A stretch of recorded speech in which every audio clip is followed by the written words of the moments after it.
similar to the Force Unleashed games, minus, quote, Mountain Dew qualities. On an episode of the Making of the Star Wars podcast, host Jason Ward said that the game will resemble The Force Awakens.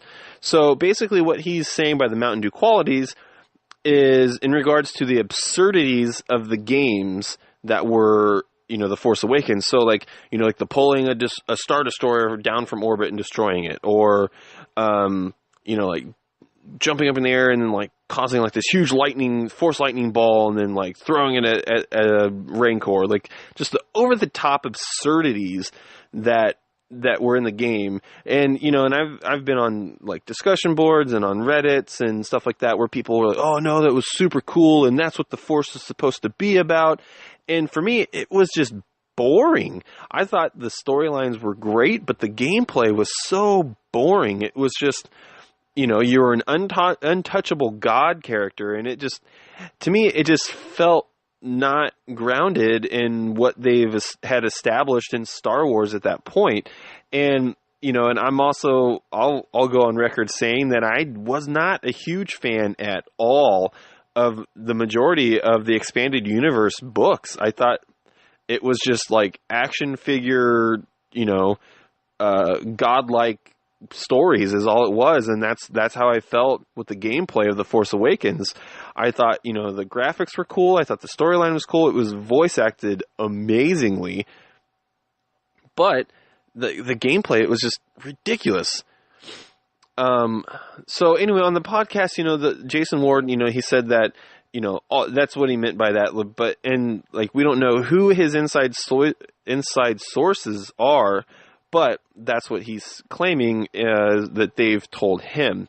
Now, the information that's been, released on this game has been like slim to none. I can't really think of much info that's came out about this game yet. So it's still expected to release late 2019, but because there hasn't really been a whole lot released about it or announced or teased, I personally feel like this game's probably not even going to come out until 2020, and that's if it even actually releases. I know EA's, or when it comes to Star Wars games, it's, oh, this super badass game's going to be coming out. Awesome. Just kidding. It's canceled 3 years down the road. Crap. That's the life of a Star Wars video game fan. All right, and the last thing I'm going to discuss in regards to video games is, so in Belgium, now EA is facing criminal charges for not complying with Belgium's new loot box gambling law that they passed, which I discussed previously about Blizzard in the last episode. I believe it was the last episode about Blizzard no longer having loot boxes for Heroes of the Storm and I believe Overwatch, and I mean ones that you pay for. So you still get them with in-game currency, you just can't buy them with actual money. But EA essentially was just kind of like, fuck off. Like, we're not going to do that. We're going to do our own thing. And they haven't complied. They haven't made changes. They're saying, look, these loot boxes that you get in FIFA are not gambling, and we're not going to change our stance. Like, these are going to stay. And so now they could be facing criminal charges. And I don't know. I discussed this with a couple of my buddies, and I still kind of stand firm on, if it doesn't change gameplay, if it's all cosmetics, like in Overwatch, you get skins, you get sprays, you get, highlight intros, you get all these things, and they don't change gameplay. Like, it doesn't affect gameplay. And, so if people want to be a whale for these game companies and drop thousands of dollars on loot boxes, then who am I to tell them no? And people say, well, if they're going to do that, the game needs to be free. It's like, well, no, not really.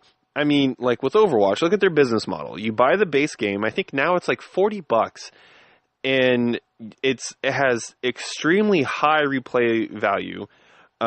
You get every level up, you get loot boxes, and then they even introduced an arcade mode. So after, I think it's every 3 wins, you get a loot box. During the events that they do events to where you can get event loot boxes, where it increases your chance of getting event items. And they just keep pumping out new characters, new content, new maps for free. Like, you don't have to pay for the DLC. It's all free. It's free content. And to me, like, that's the ideal. If you're going to do loot boxes, that's the ideal way to do it. Like Destiny 2. It came out and it said, you know, like the DLC, I don't know, maybe it was not Destiny 2. No, I'm thinking of Star Wars Battlefront 2. But anyway, Destiny 2 came out, and not only were they doing the Ingrams for Destiny, to where you had to use real money to buy items and all that crap, they also were making you pay for DLC. And to me, I kind of feel like that's double dipping. Like, if you're going to have loot box items to where people are going to be paying actual money for in-game items, and that's going to be the sustainability, don't charge for DLC. I mean, if it adds like 20 more hours of gameplay, okay, that's different, you know, campaign-wise. But this is Destiny 2. This is, you know, maybe, you know, 3 hours tops that you spend doing campaign missions, and the rest of it is just grinding to get to the next light level. I mean, we're not talking about anything astronomically valuable in regards to the DLC. You know, it's not like the Witcher 3 DLC that was like freaking like 30 hours of extra gameplay or anything here. So, you know, like Destiny 2's game model that they had sucked, which I believe they eventually changed and made it to where you could actually get those Ingrams or whatever they're called. I can't remember. I haven't played Destiny in a while, but they actually made it to where you could get those items daily or weekly or something for free, and you could also choose to buy more if you wanted to. So they changed it up because they realized, okay, yeah, the you know, the people aren't, the players aren't happy. So they changed. And then like Star Wars Battlefront 2, they were going to have the loot boxes, which I'm still adamant that the loot box system that was established in Star Wars Battlefront 2, that was just fake rage. Like, it was greatly misconstrued, even after they went back and made changes based off player feedback, and then people, you know, were still crucifying, even after they made changes, and people were crucifying them over it. And yeah, it changed gameplay and multiplayer, but the amount that it changed was so damn minuscule. It was like 0.05% of like, 0.05% health boost. That's not much. And, you know, I've said it before, you know, I came into Star Wars Battlefront 2 late in the game, and even me as a low ranking multiplayer level and not having a whole lot of items unlocked for my classes, I was still finishing top 5 almost every single time. So and these are against people who've been playing since the start, or playing, you know, quite frequently since the start. And so they had like all those upgraded perks, and they had all the upgraded items, and I was still kicking their ass. So the amount of difference it made was so minuscule that I don't really feel like that was like game breaking at all.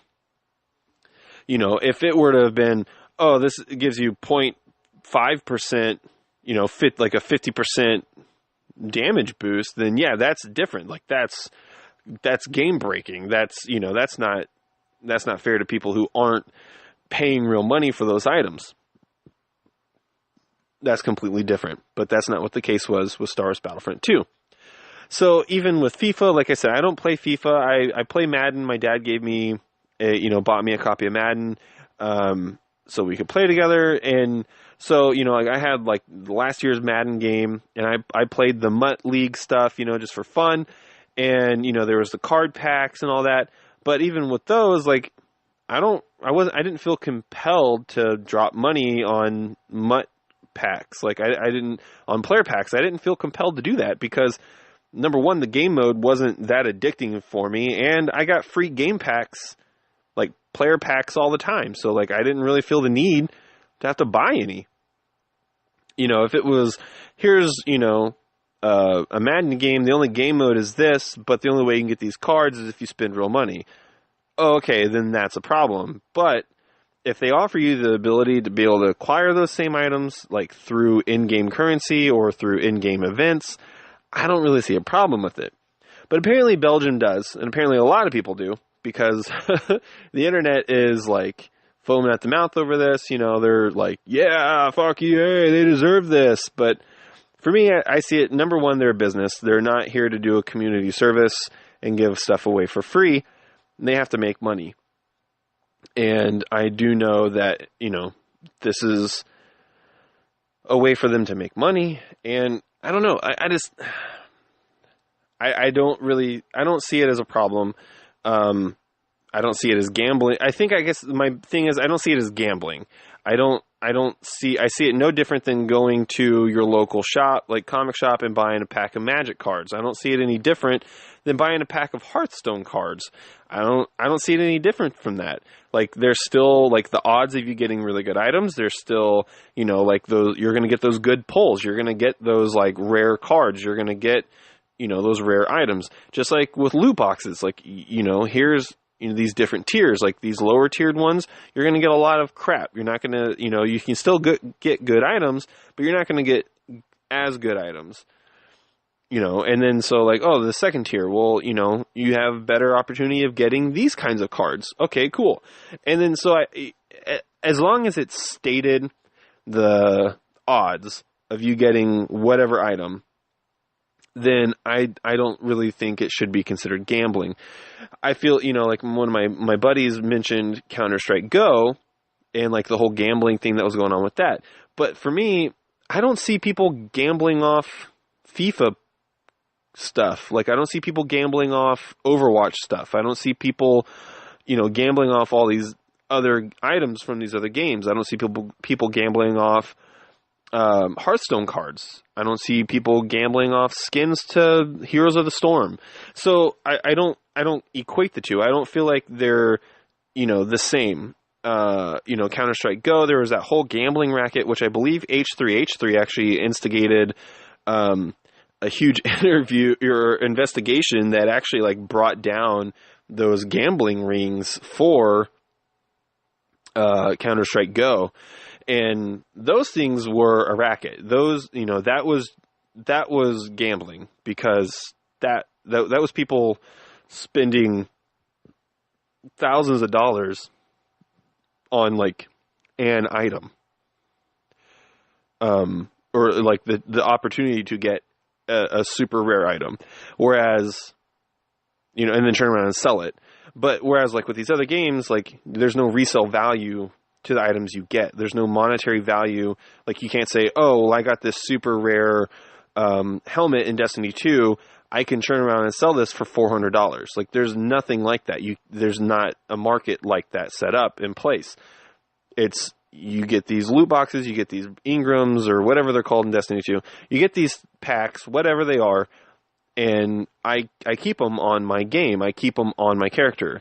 And so the value is, it's arbitrary, because what's valuable to me, so say I'm playing a hunter in Destiny 2.